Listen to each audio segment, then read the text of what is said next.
Welcome back, you guys. This is the Art School Graduates Podcast. My name is Justin Robinson. Today, I have the honor of interviewing and talking to a long time, I would even say family, because we grew up in the same church together, Dana Washington Queen, the talented Dana Washington Queen. How are you? I'm good. Thank you for having me. Oh, no problem. So, Dana, let's talk about it. Your work, it spans like multiple disciplines. You've gone from film to photography to now you are touching base into becoming a barber. So can you walk us through the moment you realized you could blend all these mediums into your practice? Yeah, I would say the moment I realized that starting with writing can be, you know, transformed from prose Mhm. to, film scripts. I think the moment that really came to me was in a creative writing, creative nonfiction class at Cal State Long Beach, and we had to write 10 pages minimum. And I was coming from like poetry, very short form styles of writing. And so I was in this class writing these, longer works. And Mhm. around that time, I would say 2014, I had went to the Underground Museum in Los Angeles, and there was a 2-channel projector video installation that an artist by the name of Khalil Joseph had in collaboration with Kendrick Lamar. Mhm. And it was Mad City, and this was the first time I had seen video installation and film broken up into a video format. I think in that moment, it dawned on me that my writing can become scripts and um, adopting the poetic style with the cinematic style with just all the symbolic meaning. And I Mhm. think from there was when I started thinking about Underbone. And that was the first short film that I made. And that was kind of in a direct response of what I had experienced in this creative nonfiction class and in that video installation, that video art, experimental video was a way for me to incorporate my voice, the writing, the photography, the direction of photography for Mhm. cinema and a camera person, and really just try to like think about the video medium as just a form that allows me to just Mhm. kind of move freely as Mhm. an artist, as a visual artist and sonic Mhm. and voice. And it was just in that moment, 2014, where I was like, okay, this is all going to make sense. And I think since becoming a barber, now it's like kind of taking me into the realm of performance and also broadening my documentary practice, because when you're cutting people's hair, Mhm. you're talking to them, you're getting to Right. know them, you're learning about them through their hair, through their scalp, through the hairstyle they want. And there's so much that you can learn Mhm. um, in the dynamic of between a barber and a client. And all of it is kind of just opened me up to a wealth of possibilities with everything that I've done and everything that I can do artistically. Mhm. That's good. Yeah, I saw the same installation, um, the Kendrick Lamar Mad City, and it legitly blew my mind. I was like, why isn't this could be a music video? Like, Mhm, I was like, damn, this makes me really miss music videos. mhm, But then it came back to me because that was during my MFA I was going to museums, and I think that was when I was like, oh wow, this camera thing is really dope, mhm. because I was learning photography during my MFA. Got And you. so that's why I was able to connect with that. And I just think the black story, I might catch flack for it, but the black story should be told by black people. I I think so, because it's just to be able to allow us to be comfortable with you. Yeah. Like that Khalil Joseph, to be able to go into, that's not like a normal hood. Mhm. Like that's Yeah. not like a normal like street you can walk down. Like you had to allow your people to be comfortable with you. Mhm. And I know I might catch some hell for it, but I think so. I'm a little different in that sense, but you know who my mom is, so that should tell you enough. Oh, But yeah. Oh, yeah. yeah, yeah, so that should tell you enough right there. But so you were talking about the barbershop and having these conversations. And I know you're working on, you moved from one place and now you're transitioning into another place, but you were very big on the your space being for gender Mhm. affirming haircuts and having these organic conversations. Like, how does that reflect in the theme of like otherness in a broader artistic practice for you? I mean, yeah, it's all about creating spaces, we call them third spaces or subaltern spaces, Hmm. spaces that are kind of like outside of, away from what is heteronormative. Hmm. Um, yeah, Poetic Shifts the studio, it was essentially gonna be my art studio that was gonna allow me to cut hair out of, and I just thought it would be a good idea to really cater to a specific group of people. In Richmond, Virginia, where I'm at now, a lot of the barbershop, I mean, there's tons of barbershops here, Hmm. and there's a few queer run, queer owned spaces, but they're really white. And so it was just like, okay, that's cool, but also what about all the Black queer people that are here, or queer parents that are here, Hmm. students, teachers, whoever that are here that might not identify as white Hmm. or don't center of white, and so want Hmm. to create this space for people of all genders and expressions to come receive care. Hmm. So gender affirming is just, just a way to provide and receive care. And that care is going to help you to feel more in alignment with who you are and how you want to present in the world. And, Hmm. just having conversations about like what you did last weekend, Right.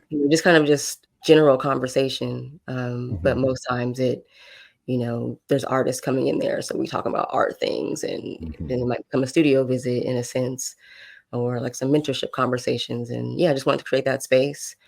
And yeah, it was important to me also moving here from Hmm. California to use that space as a way to kind of build community and to meet new people. How's that transition been for you? You've been there. What is this now? 3 years? What is 2 years, coming up on 2 two? years. Coming up on two. How's Yeah. that transition been from California to Virginia? Man, it's crazy. It trips me out, like, sometimes when I'm driving down the street and, you just see the overgrown grass and the chain link fence, um, and these kind of things that are kind of emblematic of, like, the Hmm. South, and it just kinda just blows my mind. But, we drove here, me and my family drove here from California in a 16 to 20-foot moving truck that was Wow. towing another little truck in the back. And it took 5 days. It took 5 days, and just that, I think that period of time, was so, like, healing, because it wasn't just like we have to fly there and then, like, right away, Hmm. boots on the ground. It was like we had this, long period of time to get there and then, find ourselves. But the South, the first thing I said to myself when we moved here was, "I moved to the South and I can finally think. I can hear myself think, because time is slow here. Like, you don't have to Hmm. work as hard as you do in California or in bigger cities. You don't have to, Hmm. bend over backwards to get just the bare minimum." Hmm. It was really like recalibrating my mind and how I moved, and slowing down and being like, "You moved here because you wanted a slow life, and Hmm. this is what it looks like, and you have to honor that."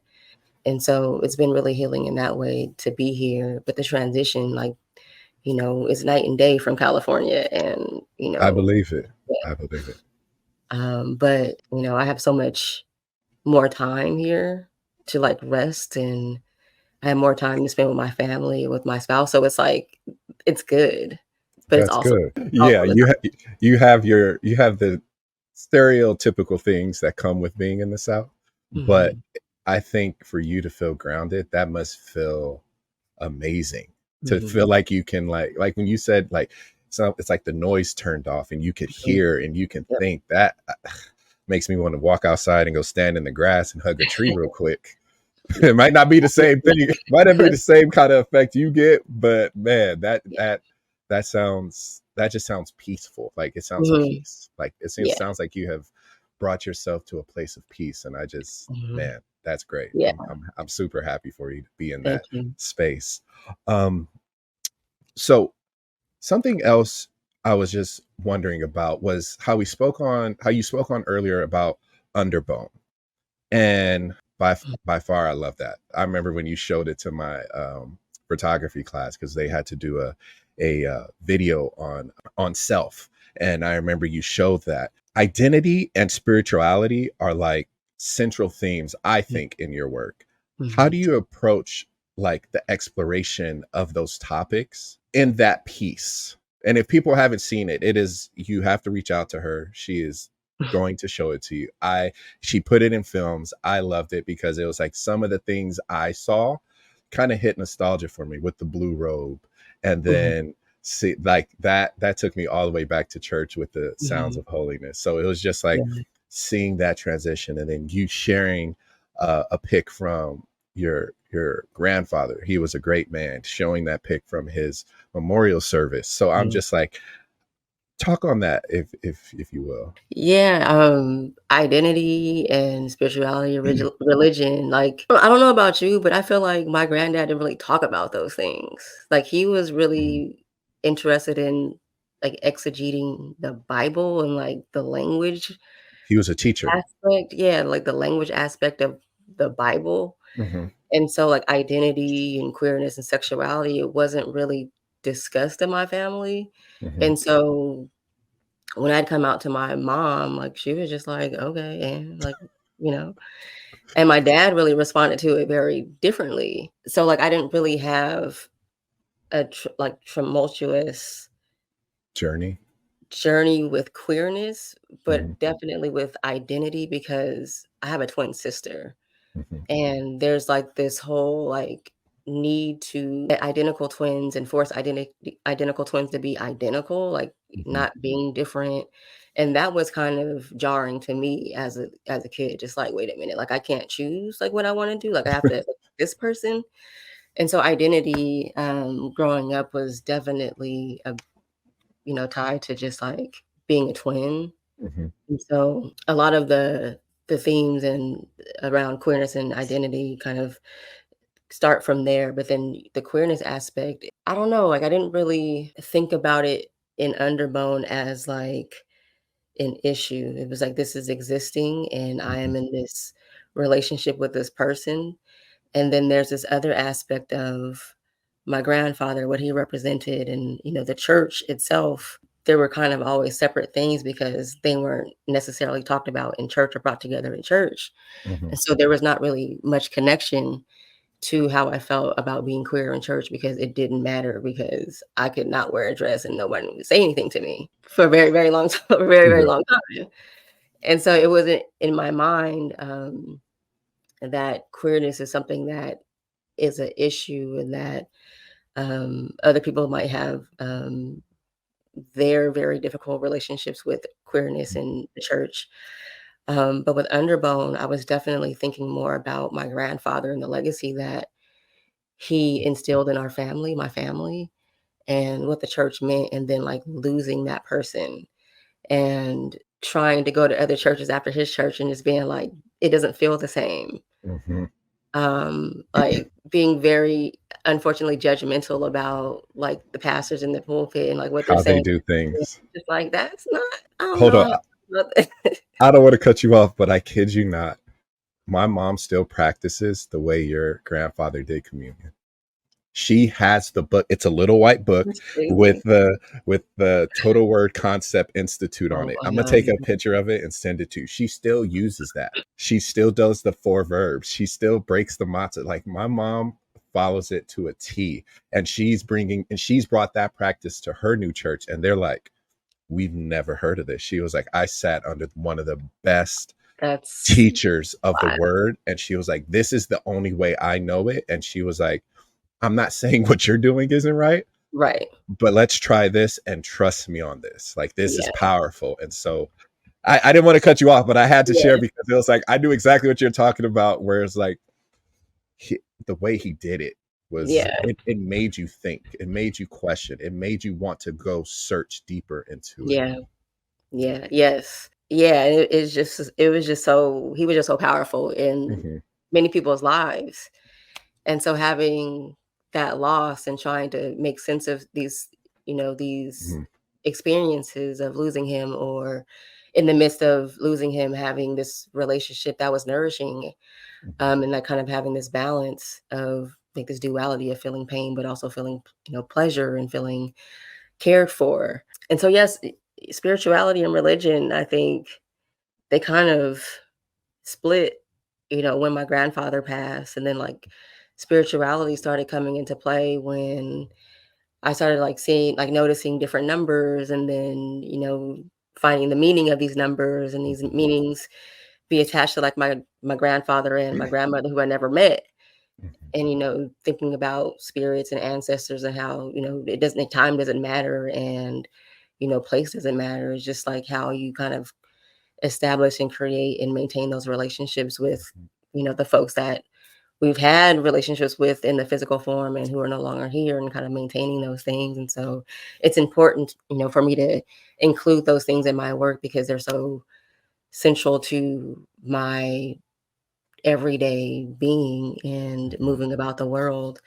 And so, yeah, they're always going to show up in the work, because it's just in my Mm. daily practice. So when you, uh, um, I remember you said you worked with your grandfather during a period of time.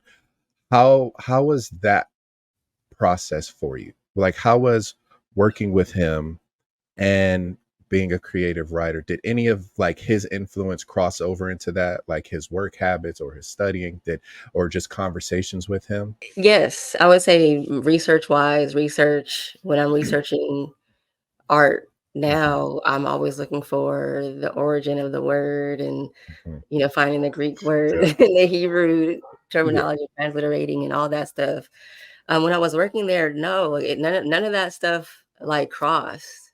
And it's Mm. so funny, because working for him, I was the administrative assistant. So I printed the bulletins, I put the text in there.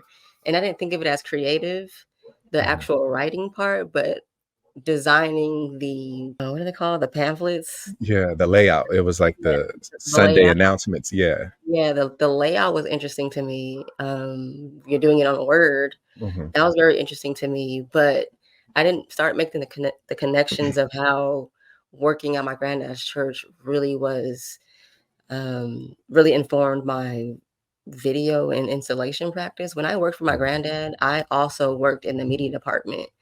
And in Mhm. the media department, I worked on a computer that was tethered to these 2 monitors Mhm. that were in the sanctuary, where everyone in the congregation could see. Those monitors were connected to a live feed camera that was in the church. And, you can switch back and forth between my granddad in the pulpit, people in the congregation, and song lyrics, Bible scriptures. And these are kind of like how I kind of work in Mhm. video installation, where we're kind of working with 2 channel installation, 2 screens, whether it's a TV monitor or projections, Mhm. and all that is based on a computer and starts on the computer. And so I didn't make those connections until I was in grad school. It was like, "Oh my god, like, I was doing this in church." Like, it was like it's the same thing, but, like, in a different context, Yeah, yeah, yeah. art school. And so I think that was kind of, like, when I started thinking about, okay, all the different things that I've done in my life, I've done them for a reason. Got you. You know what I mean? Like, I was a secretary, and that, like, is central to, like, my organization and Mhm. research. Photography is central to, like, everything I do now. Working on those monitors are essential to, like, if I want to install in a gallery space. There's all these kind of connections, but at the time, no, I wasn't thinking about any of this. It was just like, okay, I need to pay my bills and like finish I've been there, yes. undergrad, and all those things. But yeah, no, I wasn't really thinking about it. But I have this one story where one of the final classes that I took in Mhm. undergrad for English was English grammar.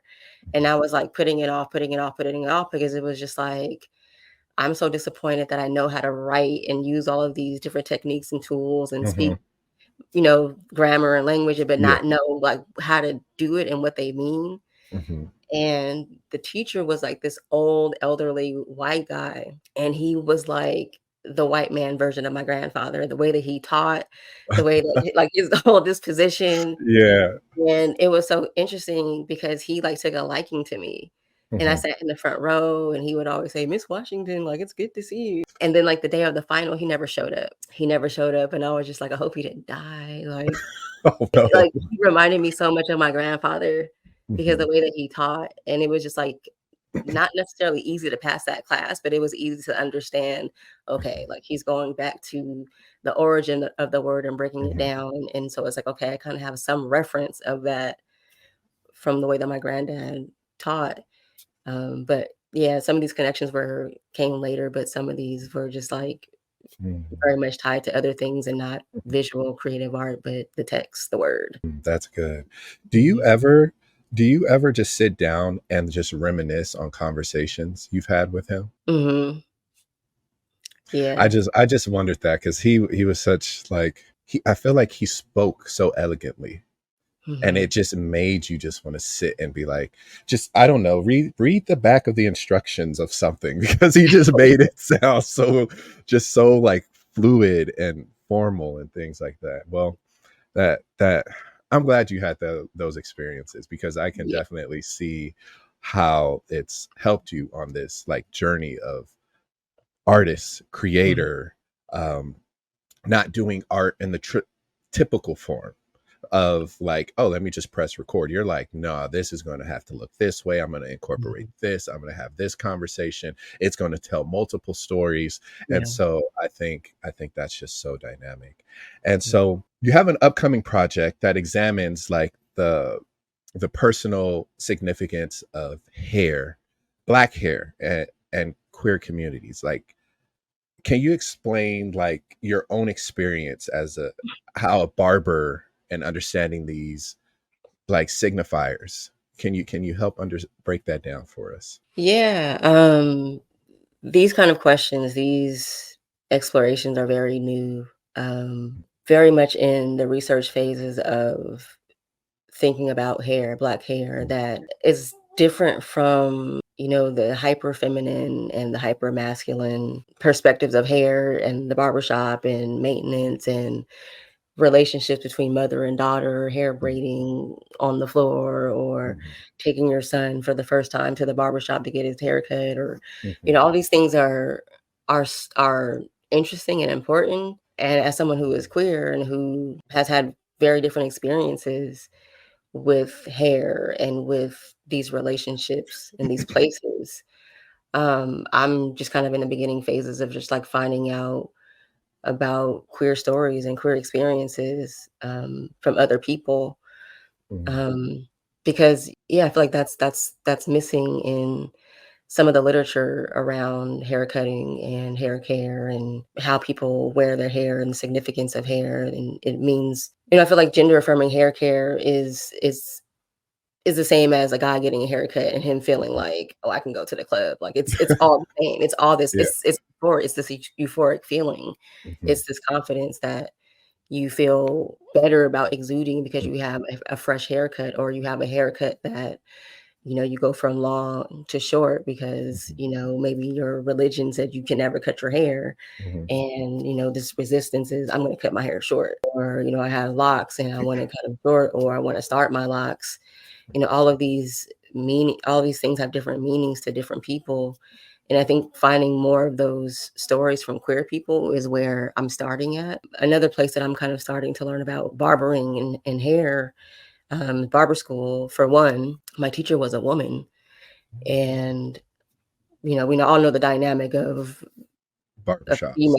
barbershops Mhm, and female barbers, or mhm, gay, queer, trans, anybody coming into the barbershop that doesn't look like the prototypical male or female. But my teacher was a female barber, and she started in the 90s, and, listening to her experiences and how she got through, um, the struggles of being a woman in the barbershop, and the way that she always spoke in the affirmative, when dealing with customers, and even, speaking to her students. Like, she never talked down to us when we messed up.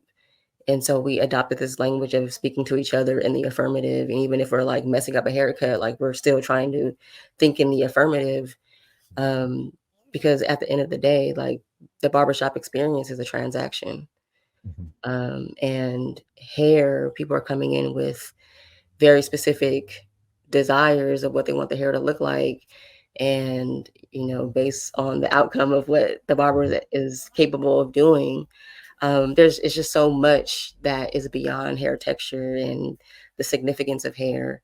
I think a lot about the barber performance and being someone who has no prior knowledge of hair cutting. I've never gone to school before the time I went to school to cut hair, with a purpose and a meaning. And so, like, I have all this like fear and second guessing hesitation around hair cutting because I'm just like, oh my God, like it's so easy to mess up. And, trying to learn to have self-compassion. But the barber's performance is it's just so amazing. It's like a sculptor, it's like a painter, it's like a jazz musician, it's like a basketball player. There's like these methods and techniques that you learn and that you continue to practice, and you put your own spin on it, and you have your own individual style based on how you curve the line of your fade or like whatever. And those things are interesting to me, specifically because I feel like it's just like pure creativity, and you have to create in the moment. Because barbering is also about time. Like, people want to cut hair in 20 or 30 minutes and be out because you want to make at least $100 an hour. And so there's so much to learn about the craft and about doing, and like your body and your mind being in alignment so that you can perform these haircuts. And it's just opening me up to so much as an artist and as a person, and to just being freer and less rigid, and just being more open. And hair is so expansive. It's Yeah, so it is. I remember in one of your videos, I think you documented when you cut your locks. expansive. Is that where you first started, or has this was already a seed planted and you were just trying to lay out how it was going to look? I never imagined myself being a barber. I never imagined myself going to barber school. I never imagined that being a profession. And that happened after finishing graduate school in 2020 when the pandemic happened. And I was maybe 2 years, 3 years into unemployment because it was Wow. just so difficult to find work as a visual art person, and Yes, it how is. impacted and difficult it is to just, be an adjunct or to even just get an interview in, academia as an art person. And so, like, for practical reasons, I went to barber school to, learn a skill set and a craft to be able to leave that program to make money, when I hit the ground running. My relationship to hair from a young child was, I hate my hair. Like, I don't want hair. I want to cut it off. Like, I can't do it. It's too hard. The first Mhm. time I touched a pair of clippers, these clippers were supposed to be broken and they weren't. And I mowed through my hair. Oh, Um, Kid you not, like 12, 13 years old, and like kind of just being like, oh well, like being like kind of like empowered by it. yeah. And having to tell my mom, like, "Mom, I cut my hair," and her being like, "Oh my gosh," and brushing Trying a to make it cover it. a huge swoop, and I was just like, "I don't care." Like, I just don't care. Mhm, But I started wearing hats a lot when I was a kid after that. mhm, But hair, I was always just like, hair is always gonna grow back until, like, you're mhm, old, right? And you start going bald. And so I was always just like okay with letting go of my hair. And so when I cut my hair in current state of everything, mhm, I had grown locks for 6 years, and I cut them the year after my grandfather passed. On the day of his passing, I cut my locks off, and was just like new beginnings, fresh start. And kind of like this was kind of like the next step, the next part of life mhm, without this cornerstone in my family, and choosing to not go to church, and like building practices on Sunday that could fill that place. And a lot of it was built around washing my hair, redoing my locks. And so kind of like making these connections, but to the spiritual, I guess, and to the personal. But the work, I mean, not necessarily the work, but like the profession now, I had no idea that I would be a barber, but I'm not surprised that it's something that's, tangible, and that, mhm. I have to do something with my body. I Yeah. see that. So I know you touched on, literally you painted the most. I'm a visual guy, so I saw that whole thing of the artistry of how a barber works.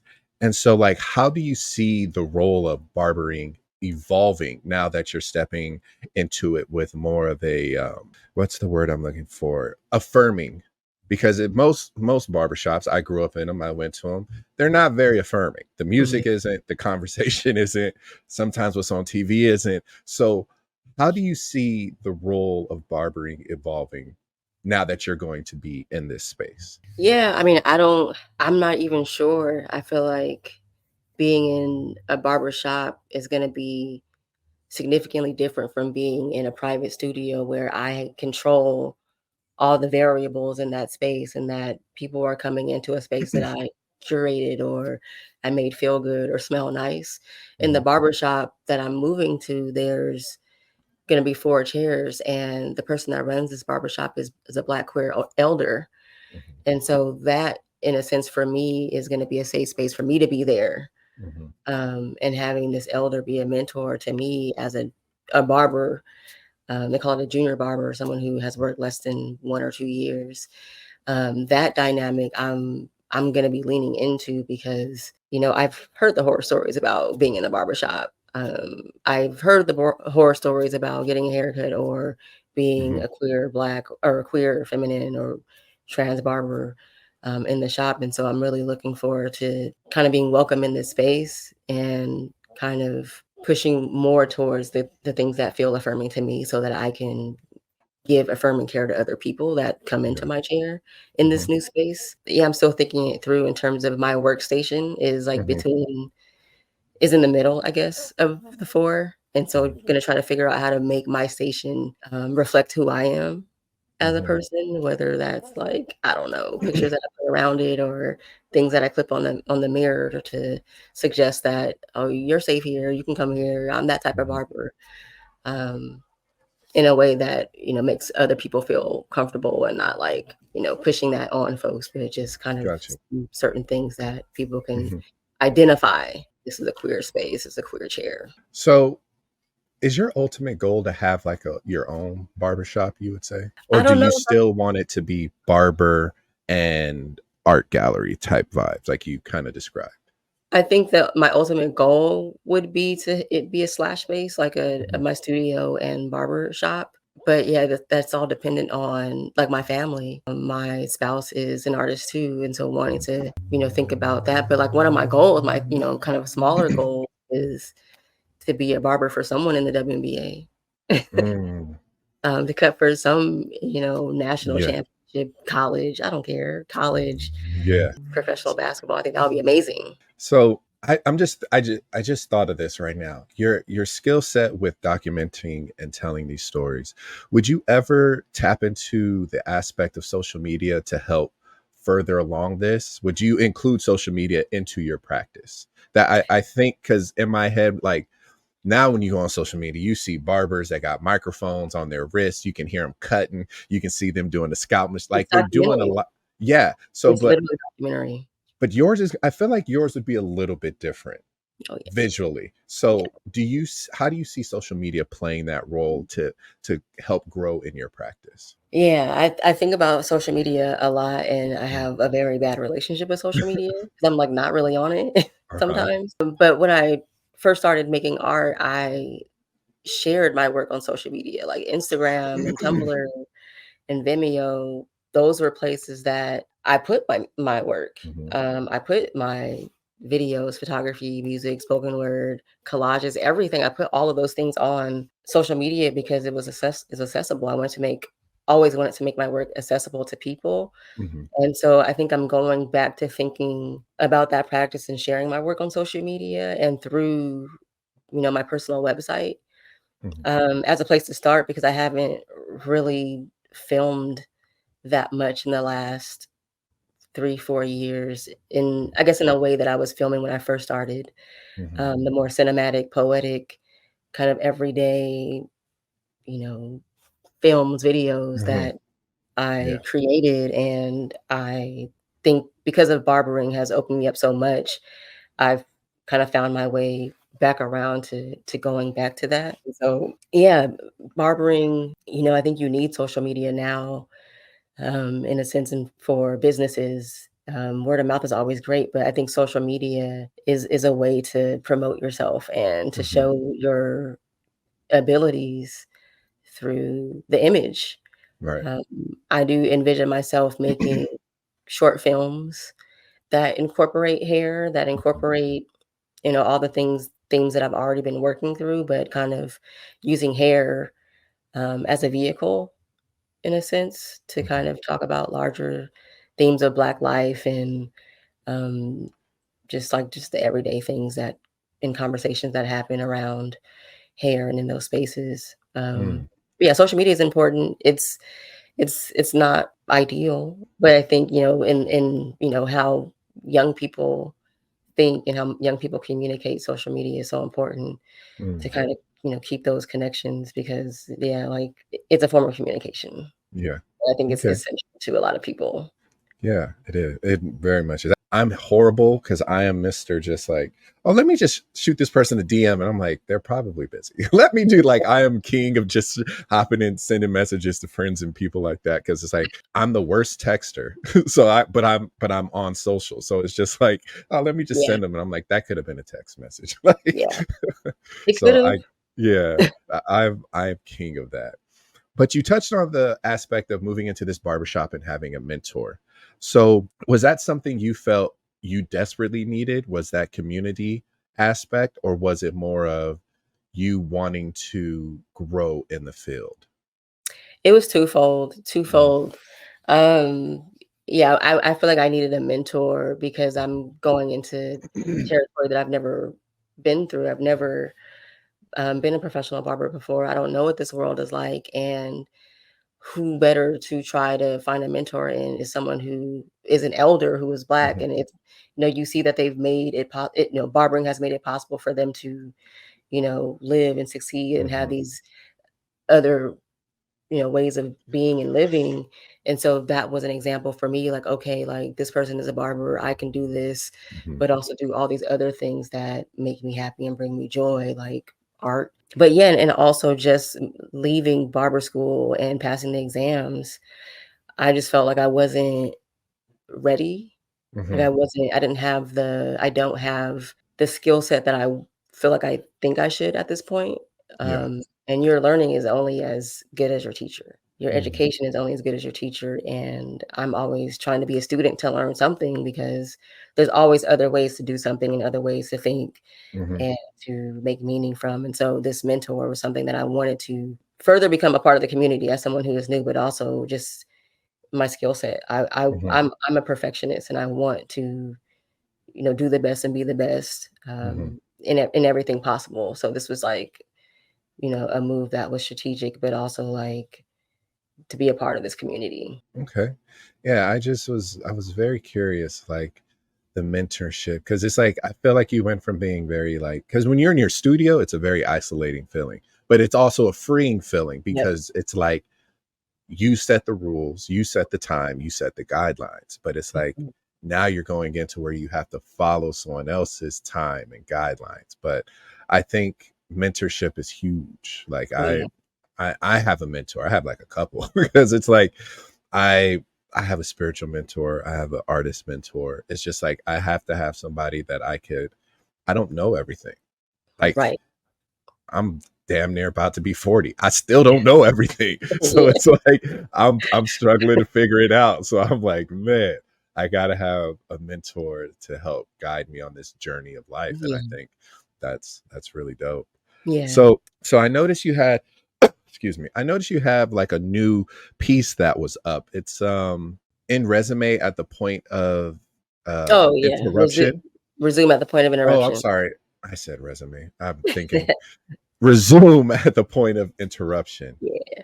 Explain that. That was a very it showcased different creators in it.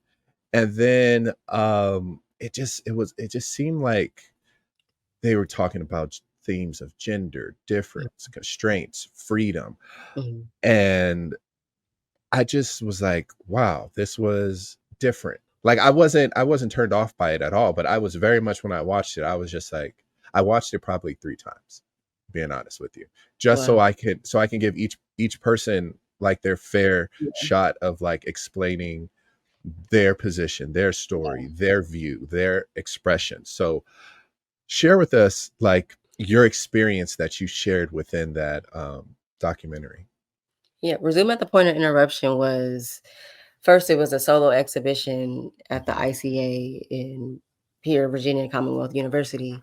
It was an exhibition that kind of used basketball to talk about themes Mhm, and concept and ideas around the Black sporting body, the Black laboring body in sports, and how the sports entertainment aspect utilizes, different camera mhm, technologies from that derive from military complex, from like motion sensor, motion capture cameras, and thinking about how these cameras are put in a different context in arenas to capture live basketball, let's just say mhm, basketball. And so thinking about camera technologies and the history of Virginia, in American enslavement and the Black laboring body and, laboring in these different fields of the land, I should say, and kind of thinking about basketball to work through these ideas about body and knowledge and the technologies and modalities that we use to kind of get ourselves through. mhm, And so the documentary was a part of that exhibition of the same title, Resume at the Point of Interruption, in which I interviewed three different individuals, a midwife, a musician, and a teacher of Tai Chi, and kind of talking to them about their experiences in America and just mhm, with their Black bodies and like in the fields that they work in. And so the healthcare sector with midwifery, you think about the body, the Black mhm, female, the Black birthing body, and all the things that are tied to the safety around childbearing and mhm, labor, and migration in my friend's story, who is a musician and his family moving from St. Thomas to California, and all the different modalities of music for him. And the Tai Chi, Inpu, the Tai Chi teacher, we were talking about, she's kind of just like the overall idea of improvisation and mhm, the way that our bodies respond to certain interactions and stimuli. And so kind of using all these different stories to talk about the way that the Black body moves and how Black people have persevered in all these various different ways. And my portion of the film was about my experience with testosterone mhm, and wanting to think about, is this something that I want a part of my life? So let me just try it, because in California you can access these things because it's literally gender affirming care mhm, in the most, I don't know, like basic sense.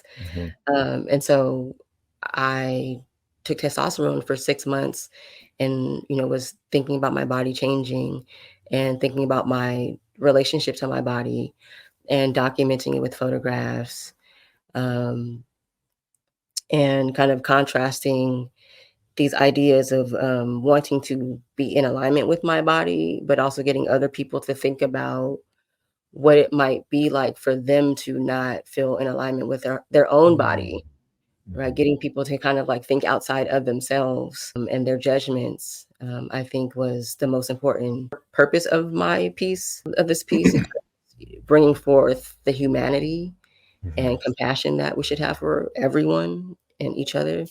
And that's kind of like the basis of that. It's kind of like hard to explain. It's very experimental, mhm. but yeah, it definitely was a joy working with all of these different people and holding space with all these different people.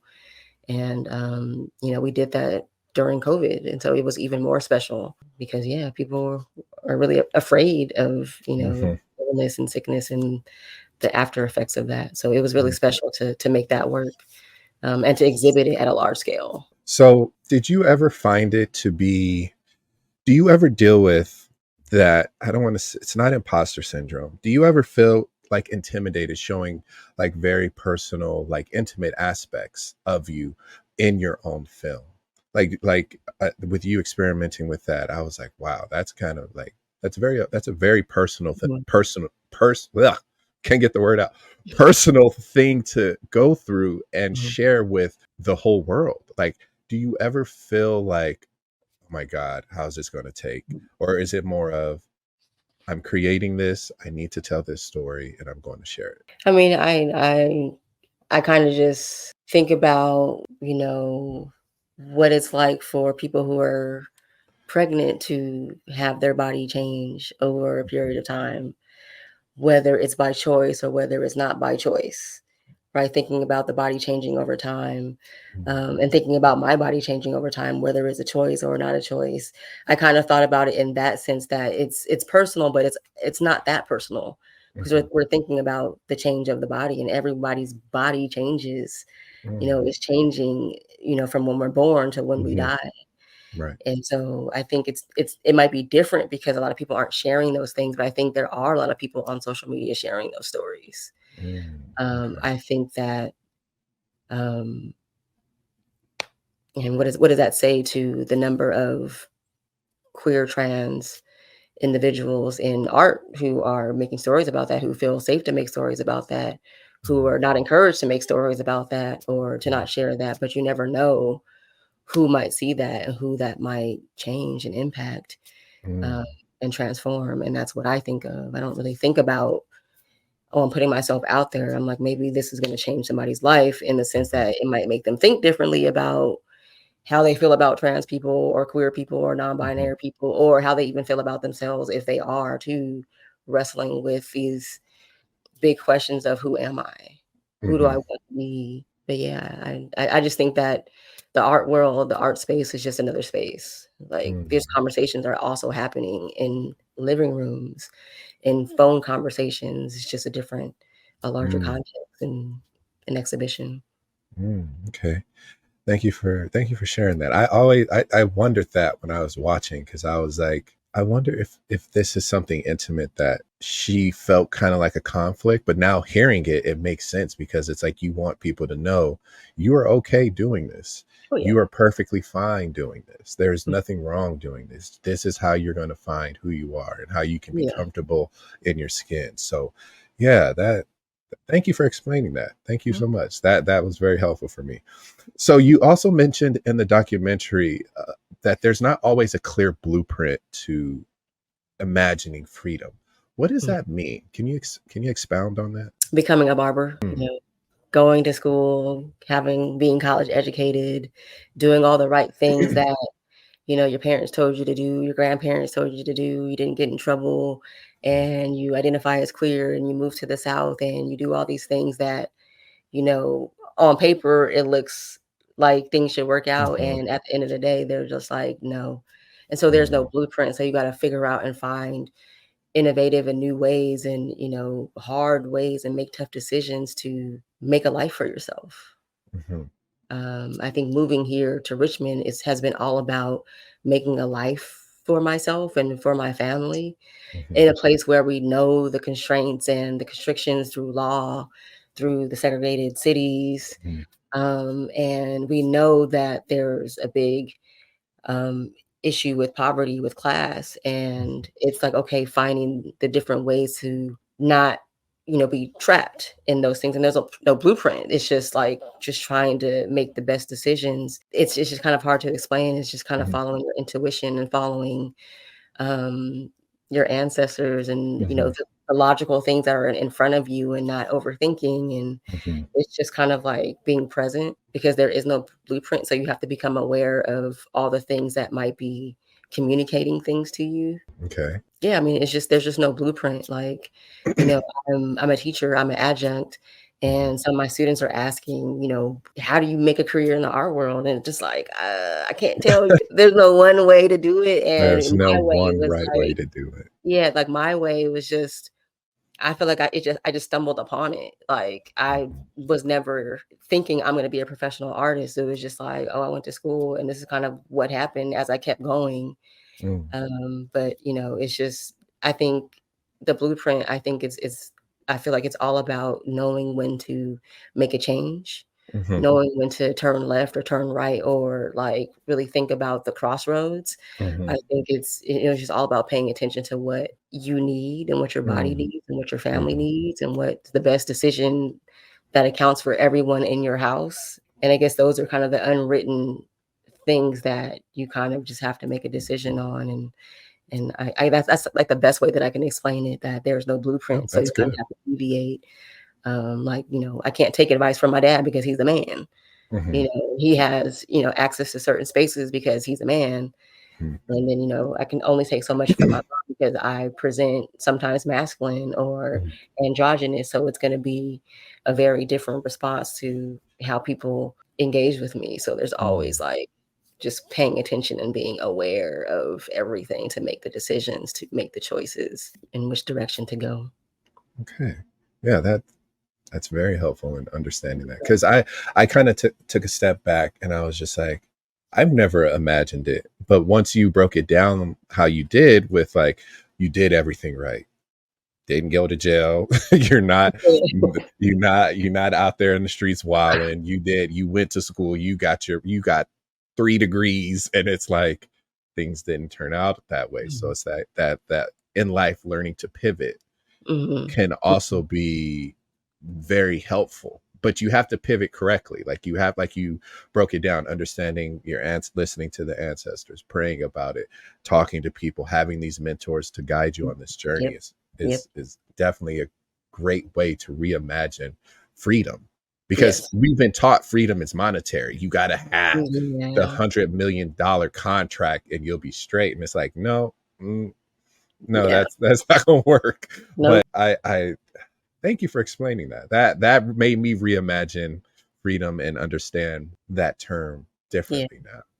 So you mentioned you are an educator. So knowing the difficulties in art, in fine art, in art practices, what advice do you give emerging artists, to push those boundaries in their mediums and help them understand, like, hey, even if this doesn't pan out, don't give up on it. So like, what advice do you give them? In one of my classes, we had a really great conversation about what happens after undergrad. Mhm. And a lot of the students in my class are photographer. Well, essentially the class is broken up between photographers, students who are photography majors, Mhm. and students who are video film majors. Mhm. And one of the students talked about them being a photographer and how sometimes the different industries of photography might be looked down upon than others. So for Mhm. instance, we were talking about like photography in the gallery art world context versus being a wedding photographer. And Mhm. this student was like, I don't have a problem being a wedding photographer. Like, I want to pay my bills. Right. And so I was just like, yes, Mhm.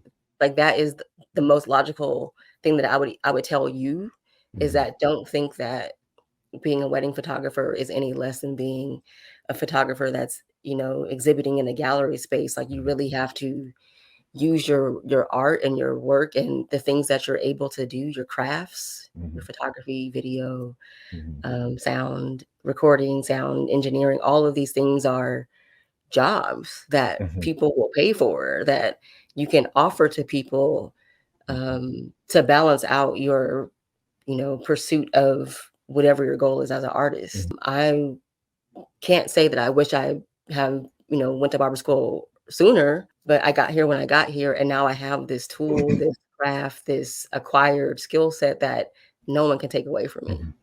Right? Yeah. I'm always going to be able to feed myself. I'm always going to be able to feed my family.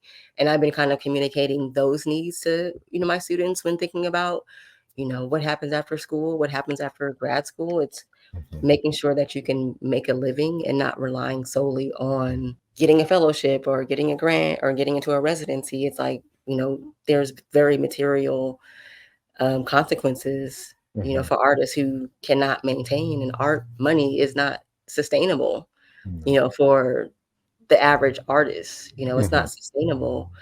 And so it's I've been telling them it's important to have something else that you're going to do, that you're doing, that is going to help balance, you know, the extreme of, Yeah. you're going to be a juggling artist, or you're going to be an artist that, is well adjusted, because you're not relying on this one thing to Mhm. pay your bills. It's all about, just being clear with them. Like, I'm a barber because I don't want to be a professional artist. Like, it's just not, I don't want to live that way. Yeah. It's a Yeah. struggle. Yeah. I have It kids in the house. Like, it's a it's different.